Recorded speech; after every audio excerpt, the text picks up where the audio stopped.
Systematic बैठ जाएंगे, ज्यादा समय नहीं लेंगे क्योंकि समय हो रहा है। आप लोग चला लोग बैठे, आप लोग मीडिया वाले भाई हैं अपने एक तरफ साइड आप ले लीजिए। तो आज पलामू प्रमंडल के ऐतिहासिक धरती में राजा मेदिनीराय अमर शहीद वीरांबर पीताम्बर की धरती मरने हृदय तल से नमन बंदन करते हुए आज के कार्यक्रम में उपस्थित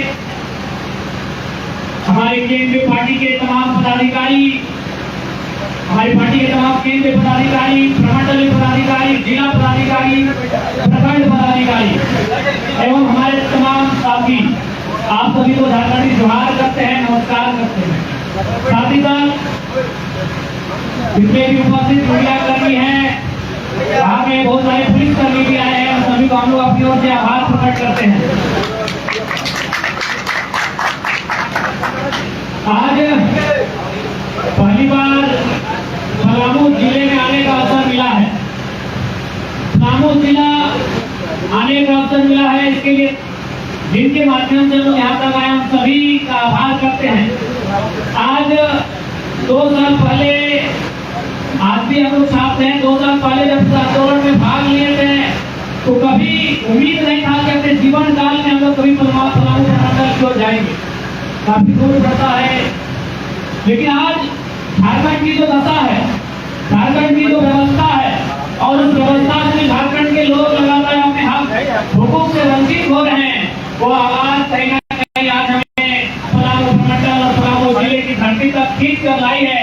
और उम्मीद करते हैं कि अगर हम कोयलांचल से अगर पलामू प्रमंडल की धरती में कदम रखते हैं तो जो स्थिति आज कोयलांचल की है, इस प्रकार से लोग आज कोयलांचल में अपने हक अधिकार को लेकर लड़ने फिरने को तैयार है, पलामू में भी वो माहौल हम लोग बना के जाएंगे। इस बात को हम विश्वास दिलाने का काम करते हैं।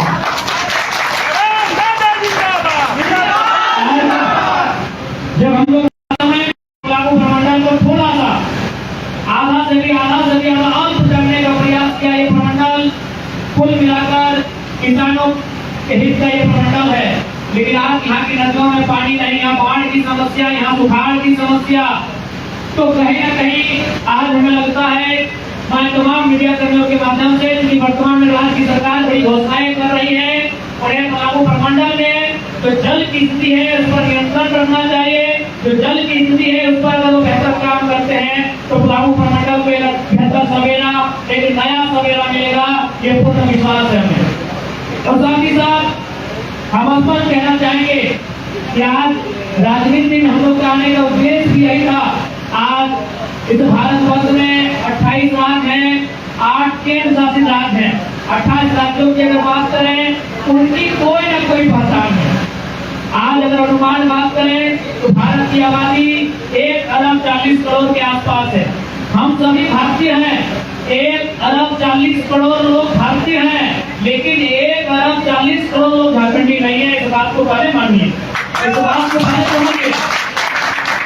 हम इंडिया में आज जो लगभग 1.5 अरब के आसपास हमारी आबादी होने वाली है कुछ वर्षों में, हम सभी भारतीय हैं, सभी इंडियन हैं, लेकिन सभी झारखंडी नहीं है।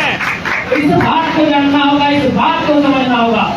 इसलिए हमारी लड़ाई ये है कि झारखंडी आखिर कौन है, झारखंड के मूल निवासी कौन है, झारखंड के स्थानीय निवासी कौन है। आज इस पहचान की लड़ाई को, उस आवाज को हम लोगों ने बुलंद करने का काम किया है और ये आवाज तब तक बुलंद रहेगी, ये आवाज तब तक गूंजेगी जब तक झारखंड प्रदेश में झारखंड वासियों का पहचान का प्रमाण पत्र नहीं मिल जाए, तब तक ये आवाज गूंजेगी।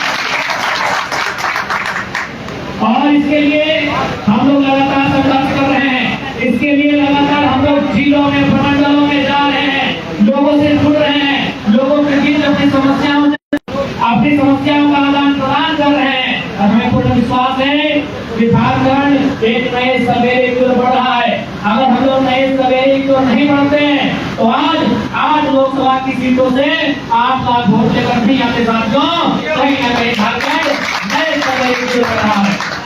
आज इसी लोकसभा में अभी वर्तमान सरकार के 2 विधायक भी चुनाव लड़े थे, माननीय लोबी अहमद जी, माननीय चौरालिका जी, अब पता कीजिए उनका वोट परसेंटेज क्या है, अब पता कीजिए कितना वोट लेके आए हैं, शायद 5,000 वोट नहीं है। और हमारे इंडिपेंडेंट कैंडिडेट एक नहीं 4 लोगों ने लगभग 1 लाख के लमसम 1.5 लाख 1.25 लाख मैंने खुद ऐतिहासिक 3.5 लाख वोट लाने का काम किया है। यहाँ ये संदेश है कि झारखंड बदलाव चाहता है, झारखंड इस राजनीति से उठ चुका है। बस उन्हें इंतजार था ऐसे युवाओं का, उन्हें इंतजार था कि कुछ युवा ऐसे आए जो राजनीति में अगुवाई करे। आज हम लोगों ने वो अवसर दिया है, आज कहीं ना कहीं जो अवसर हमें मिला है, ये अवसर बड़े लंबे समय के बाद आता है, ये मौका अब से बाद आता है। इस मौके को हमें बचा कर रखना है, इस मौके को हमें खोना नहीं है। और नव झारखंड निर्माण की जो आस जगी है, एक आम जनता में उस आस को पूरा करना है। आज जब हम डेमोक्रेसी गए थे, आज जब हम लोग का वहाँ डिस्कशन खत्म हो गया, तो पूरे देश से नौजवान गए थे जो राजनीति करना चाहते हैं, जो विधायक पार्षद का चुनाव लड़ना चाहते हैं। उनके जहन में भी वो सवाल था कि आप बिना पैसा के और निर्दलीय 3.5 लाख वोट कैसे हैं। पूरे भारत में चर्चा का विषय है। आज अभी आप गिरिडीह लोकसभा का दौरा कर लीजिए, हजारीबाग लोकसभा का दौरा कीजिए, धनबाद लोकसभा का दौरा कीजिए, रांची का। आज भी बहुत सारे नहीं, हजारों लोग ऐसे हैं जिनके घरों में आज भी आलू प्याज का संग्रहण है, उनके घरों में आज भी है। क्यों पता है? उन्होंने हमारे चुनाव लड़ने के लिए ये अनाज का संग्रहण किया था। आज वो अनाज संग्रह उनके पास आज भी है। वो कहते हैं कि अब विधानसभा के चुनाव में इसी अनाज को लोग खर्च करके आप लोगों के लिए चुनाव का कैंपेन करेंगे। ये इतिहास में नहीं हुआ, ये भारत के लोकतांत्रिक इतिहास में किसी चुनाव में नहीं हुआ था कि जनता ने हमें वोट भी दिया है और वोट भी दिया है, और ये 1-2 रुपया नहीं, लगभग लाखों रुपया। तो ये एक नई उम्मीद जो जगाई है, उस उम्मीद पर हमें खड़ा होकर होगा। आज इस राज्य में कई नेता आए और भविष्य में कई नेता आएंगे, लेकिन हमें लगता है कि आज राज्यवासियों के साथ कोई छल ना हो, उनके साथ कोई बेईमानी ना हो। हमें ऐसे राजनेता को अपने आप के बीच स्थापित करना है। और हम तो स्पष्ट कहना चाहेंगे कि हमारा मकसद विधायक सांसद बनने का नहीं है। अगर सांसद बनना मकसद होगा तो बीजेपी कांग्रेस दोनों हमको टिकट दे रही थी। आराम से पीएचडी का स्टूडेंट है, आराम से 2 दिन का समय लेते हैं, धनबाद गिरिडीह का सर्वे करते हैं कि कहां से कौन चुनाव जीत सकता है, टिकट लेके सांसद चल जाते और आपका सफल समारोह भी हो जाता। लेकिन हम आए हैं सत्ता में नहीं, व्यवस्था में बदलाव करने आए हैं। इस व्यवस्था में तो लोग बैठे हैं, एक सोच में बदलाव करने आए हैं। मकसद सांसद विधायक बनना नहीं है। हाँ, इतना तो तय है कि अब विधायक और सांसद हम लोग बनाएंगे। आज के दौर में विधायक सांसद बनना आसान है। अरे हमने तो नेता बनाया। हजारीबाग से संजय मेहता 1.5 लाख वोट लेके आए, रांची से देवेंद्रनाथ महतो 1.25 लाख 1,32,000 वोट लेके आए, धनबाद से 1 लाख के लमसम वोट लेके आए। वो सांसद बने चाहे विधायक बने मायने नहीं है, उनको नेता बनने का अवसर मिला। और हम लोगों के देश में हम लोग नेता बनना है। विधायक बनना तो आसान है, संजय सेठ सांसद बन गए, मंत्री बन गए, लेकिन जाके देखिए 4 लोग साथ में नहीं रहते। क्यों रहेंगे भाई? अरबों की संपत्ति है आपकी। भारत देश, झारखंड राज्य गरीबी के दलदल में है, बेरोजगारी के दलदल में है, और एक सेठ जी अगर मंत्री बन के जाएंगे और उसी दबाव में, तो कौन आपके साथ जाएंगे? क्योंकि आपके पास अभी भारत देश का माहौल ऐसा है, मैंने इंटर में भी बताया था, 3 लाख बीजेपी माइंड का वोट है और 3 लाख उसका उल्टा वोट है। तो आप तो विधायक सांसद आसानी से बन जाएंगे, बस पार्टी का टिकट चाहिए। यहाँ चैलेंज है नेता बनना, हम लोगों ने नेता बनाया है, आप भविष्य में विधायक और सांसद भी बनाएंगे। नेता बनना चैलेंज होता है, विधायक बनना आसान है, सांसद बनना आसान है। आज सपा के सांसद माननीय कालीचरण जी कौन जानते थे? क्योंकि एक बड़ी पार्टी के टिकट से आए, आज सांसद के रूप में आए आपके बीच। ऐसे कई नाम हैं जिनको लोग जानते हैं, नहीं जानते हैं। तो विधायक सांसद बनना मुझे लगता है आज की डेट में आसान है, नेता बनना बड़ा कठिन काम है। क्योंकि नेता उसका संबंध जनता से होता है, पार्टी की जिम्मेदारी और तरफदारी सब नहीं होता। आप पार्टी की तरफदारी कीजिए, पार्टी की जिम्मेदारी कीजिए, 5 साल 10 साल बाद आपको टिकट मिल जाएगा, आप विधायक सांसद बन जाएंगे। लेकिन नेता वो होता है जो जनता के दिलों में राज करता है, उसे नेता कहते हैं। और नेता बनना आसान नहीं होता है। हम लोगों ने नेता बनाया है, आज लाख लाख वोट आया है, इंडिपेंडेंट आया है। तो कहीं ना कहीं हम लोगों ने नेता बनाया है। और उसका तो छोड़िए, छत्तीसगढ़ के विधायक है जो केवल मैंने यूट्यूब का वीडियो सुन के नेता बन गए, विधायक बन गए। हम तो आपके साथ सशरीर खड़े हैं, जरूर विधायक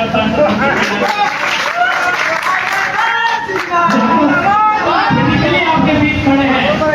तो छत्तीसगढ़ के नेताजी केवल वीडियो सुने और अपने आप को तैयार किए चुनाव के लिए।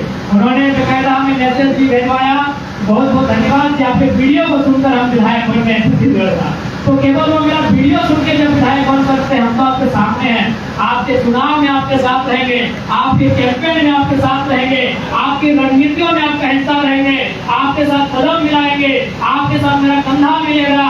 तो क्या चिंता है, जरूर यहाँ से हम लोग पलामू की शक्ति देंगे।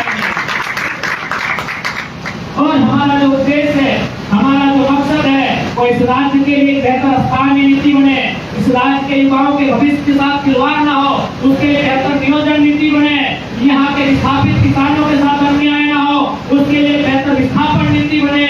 जो हमारे आज मांगे हैं, जो आज ग्राउंड से उठकर आए हैं, उन मुद्दों के साथ हम लोग लड़ेंगे। और मुझे पूर्ण विश्वास है, आज इस प्रकार का समय बन रहा है, जिस प्रकार से झारखंड की राजनीति करवट ले रही है, वो अभी दूर नहीं है कि झारखंड की राजनीति में हम लोग बदलाव करने में सक्षम दिखेंगे। और मुझे पूर्ण आशा है, हम लोग इस राज्य में बदलाव करने के लिए जो अगुवाई कर रहे हैं, ये बदलाव होकर रहेगा। बस हमें आवश्यकता है धीरज रखने की, हमें आवश्यकता है क्योंकि हमारे पास नौजवानों की फौज है। और मैंने आज से कई वर्ष पहले जीत के लिए मूल मंत्र पढ़ा था कि हमारे पास 3D का फॉर्मूला आना चाहिए। पहला डी यानी डिटर्मिनेशन, डिटर्मिनेशन को हिंदी में बोलते हैं इरादा। नो डाउट हमारे लिए पास इरादे की कोई न कमी नहीं है। दूसरा डी से होता है डेडिकेशन, डेडिकेशन यानी समर्पण, हम लोग समर्पित भी हैं। लेकिन जो अंतिम डी होता है, जिसे हम लोग डिसिप्लिन कहते हैं, अगर उसे हम लोग फॉलो कर ले, डिटर्मिनेशन, डेडिकेशन और डिसिप्लिन, तो निसंदेह हम लोग चुनाव में सफल होंगे। झारखंड की जनता जो उम्मीद लगाकर बैठी है, उस उम्मीद को भी साकार करेंगे, ये पूर्ण गारंटी है। इसके लिए हमें हमारे भीतर जो क्वालिटी होनी चाहिए, वो डिटर्मिनेशन, डेडिकेशन और डिसिप्लिन होना चाहिए। और निसंदेह हमें लगता है कि आज जिस प्रकार से राजनेता राजनीति कर रहे हैं, इनके हर एक तोड़ का हमारे पास जवाब है, हमारे पास उत्तर है। आज ये भयभीत माहौल में है और मैं पूरा विश्वास के साथ कह सकता हूँ, आज जो लोग हमारे साथ फोटो सेशन में दिखेंगे, आज जो लोग हमारे साथ कार्यक्रम में दिखेंगे, हो सकता है आपके स्थानीय विधायक या विधायक प्रतिनिधि या जिला के किसी नेता का कोई फोन भी आएगा, रोक टोक भी किया जाएगा, धमकियां भी दी जाएंगी। तो बात कह दीजिएगा, यहाँ सूरज चांद सितारे बनने के लिए आए हैं, हम और आप कौन है? अगर आप आपसे कहोगे तो भैया हम तो युवा हैं, हमारा मतलब युवाई होता है, हमारी गति का नहीं होता है। क्योंकि हमने देखा है यार, जो पार्टी 1970 की है, जो पार्टी 1980 की है, वो धमकी देती है। अगर हम आपके व्यवहार में बात करेंगे तो क्या होगा? अगर हम आपके जैसा व्यवहार करेंगे तो क्या होगा बताइए? तो हमारा कुछ नहीं है, ना आगे नाक ना पीछे पागा। हाँ क्या है भाई? ना आगे नाक ना पीछे पागा, हमारा कुछ नहीं है। तो जो लोग तुझे आपको धमकियां भी मिलेंगी, हम पूरे झारखंड में जहाँ जहाँ जा रहे हैं, क्योंकि सबको डर है ये लड़का बहुत तेज है, अगर ये लड़का आगे बढ़ेगा तो हम लोग को गोलियां इसका बांधना होगा। और बिल्कुल आपको बांधना होगा, क्योंकि अब राजा का बेटा राजा नहीं बनेगा, जो काबिल रहेगा वही की बात करेगा। क्या व्यवस्था है? आज कोई नेता विधायक रहे, सांसद रहे, 20 सालों तक 25 सालों तक राजनीति करता है, जब बुढ़ारी समय में आता है तो बगल में अपने बेटे को खड़ा करता है और कहता है कि महेंद्र बाहुबली का संन्यास का समय हो गया, अब लीजिए बाहुबली आप देखिए। अब ये सिस्टम नहीं चलेगा भैया, बिल्कुल ये सिस्टम नहीं चलेगा। पढ़े लिखे नौजवान है, मैं बार बार कहता हूँ, अगर उसी पार्टी को सपोर्ट कीजिए जो सत्ता और संपत्ति के विकेंद्रीकरण की बात करता हूँ। अगर सत्ता और संपत्ति अगर केंद्रित हो जाएगी तो हमारे आने वाले 20 सालों में अंग्रेजों से भी भयंकर गुलामी देश में होगी। आज मैं आपके सामने कह रहा हूँ, इसलिए वोट करेंगे जो सत्ता और संपत्ति को विकेंद्रीकरण करने की बात करे। विकेंद्रीकरण का मतलब एक आम व्यक्ति तक सत्ता की सुख पहुंचे, एक आम व्यक्ति तक संपत्ति बढ़े, उसे हम लोग विकेंद्रीकरण कहते हैं। इसलिए हम लोगों ने तय किया है, हमारी पार्टी से जो भी चुनाव लड़ेंगे, अगर वो जीतते हैं तो ये गारंटी है कि उनका ब्लड रिलेशन में टिकट नहीं दिया जाएगा, क्योंकि आने वाले चुनाव नहीं किया जाएगा।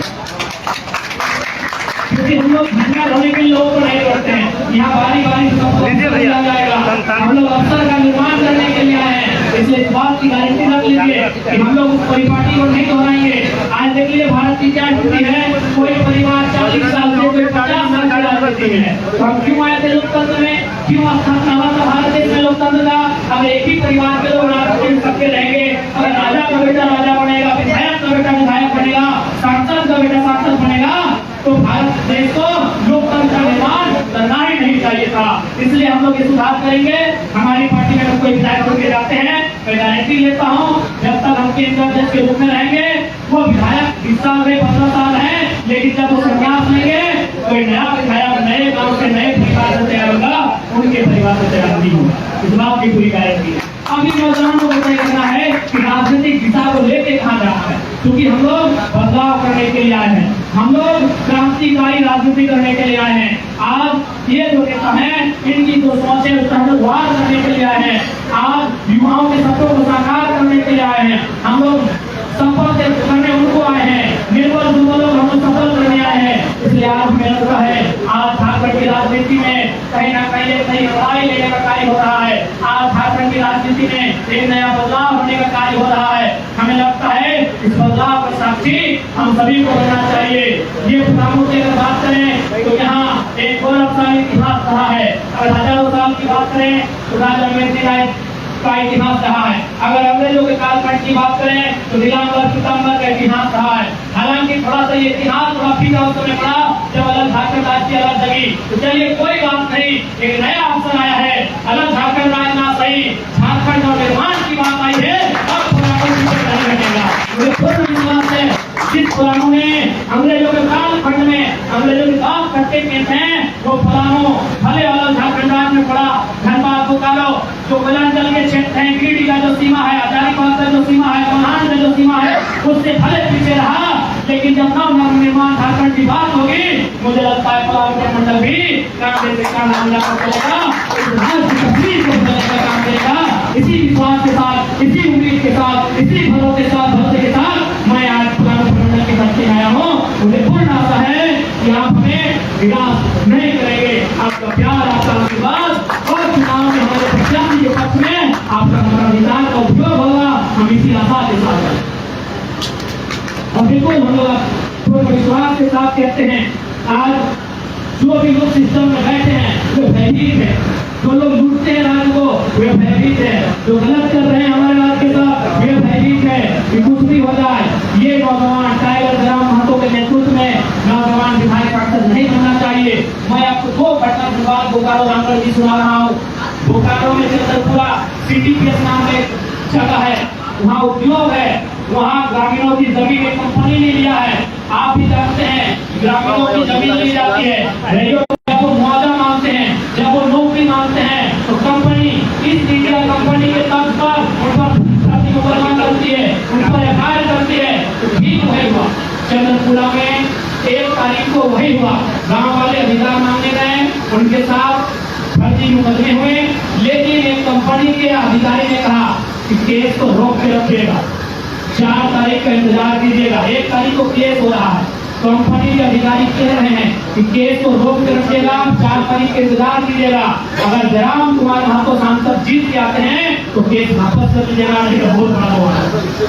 एक कंपनी को इतना डर था कि अगर जयराम महतो सांसद जीत के आता है केस वापस कर लीजिएगा, केस रोक कर लीजिएगा, केस आगे मत बढ़ाइएगा। हम चुनाव जैसे ही हारे तो केस 5 तारीख को तेलू घाट का कोर्ट होता है वहाँ ट्रांसफर कर दिया जाता है। इतना खौफ था, इनको भी मालूम है ये जो नेता हम सत्ता बदल सकते हैं, चाहे कोई रहे, बीजेपी वाले रहे, JMM, कांग्रेस, RJD, आजसू वाले रहे, वो सत्ता